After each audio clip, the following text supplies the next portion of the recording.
പാവയ്ക്ക് മറുപടിയായി മുഖത്തടിക്കുന്ന മകൻ നിർമ്മിച്ച പാവയുടെ കഥയും ചെറിയ വരികളിൽ ഒതുക്കിയിട്ടുണ്ട്. മകൻ തന്നേക്കാൾ വലുതാവുന്നതിൽ അമർഷം പൂണ്ട പെരുന്തച്ഛന്റെ പ്രതികാരത്തോടെ കഥ അവസാനിക്കുന്നു. പെരുന്തച്ഛൻ.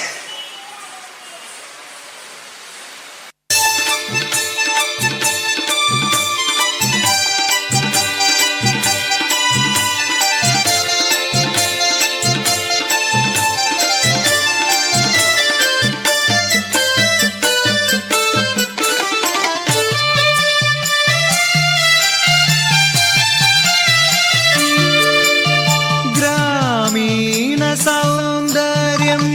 സന്തുഷ്ട ഗ്രാമം ഉളിയന്നൂർ ഗ്രാമം തച്ചന്റെ ഗ്രാമം പേരും തച്ചന്റെ ഗ്രാമം പേരും തച്ചന്റെ ഗ്രാമം തച്ചന്റെ പണിപ്പുര ചാരത്താണേ തട്ടും മുട്ടും കേൾക്കാം ചെവിയോർക്കുവിൻ വട്ടത്തിൽ നീളത്തിൽ ചതുരത്തിൽ കുളം തീർത്ത തച്ചന്റെ പ്രാഗൽഭ്യം കേട്ടിട്ടില്ലേ തച്ചന്റെ പ്രാഗൽഭ്യം കേട്ടിട്ടില്ലേ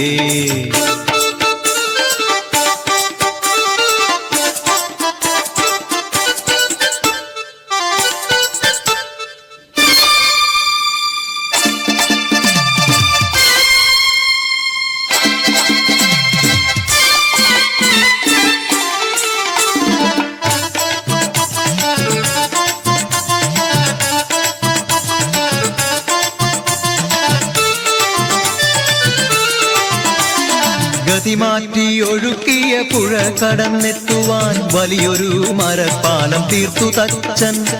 എതിരെ വരുന്നോന്റെ മുഖത്താഞ്ഞു തുപ്പുവാൻ മെരുക്കിയ മരപ്പാവ ഒരുങ്ങി നിന്നു പേരും തച്ചൻ ഒരുക്കിയ മരപ്പാവ ഒരു ദിനം അടിയേറ്റു പതിതനായി വീണുപോയി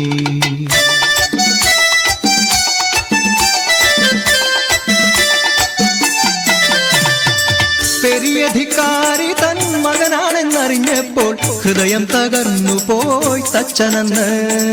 ക്ഷതമേറ്റ അപമാന ഭാരത്താൽ പോകുന്ന തച്ചനെ നോക്കി ചിരിച്ചു പുത്രൻ തച്ചനെ നോക്കി ചിരിച്ചു പുത്രൻ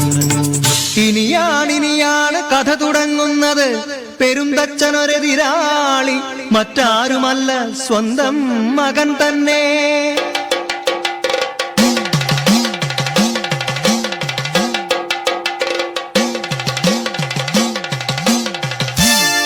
ശാസ്ത്രങ്ങളിൽ തച്ചനെ ജയിക്കുവാൻ മറ്റൊരു പെരുന്തച്ചൻ ജനിച്ചുകൂടാ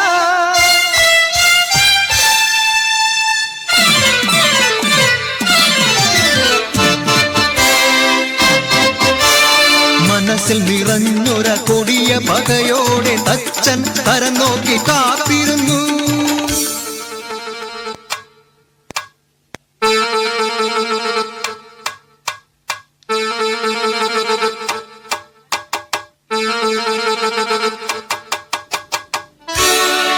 ശില്പങ്ങൾ പണിയുന്ന പുത്രന്റെ ഗളം നോക്കി വീരുളി മെല്ലെ പിടിച്ചു തച്ചൻ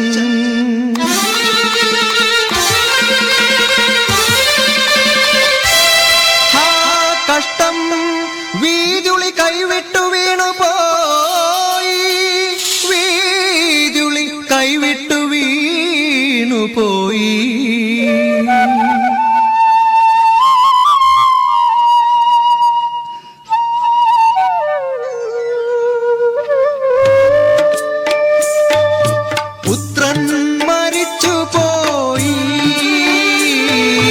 കുലവും നശിച്ചുപോയി പുത്രൻ മരിച്ചുപോയി കുലവും നശിച്ചുപോയി തച്ചൻ പെരുന്തച്ചൻ തന്നെ തച്ചൻ പെരുന്തച്ചൻ തന്നെ തച്ചൻ പെരുന്തച്ചൻ തന്നെ ഗ്രാമീണ സൗന്ദര്യം സന്തുഷ്ട ഗ്രാമം ഉളിയന്നൂർ ഗ്രാമം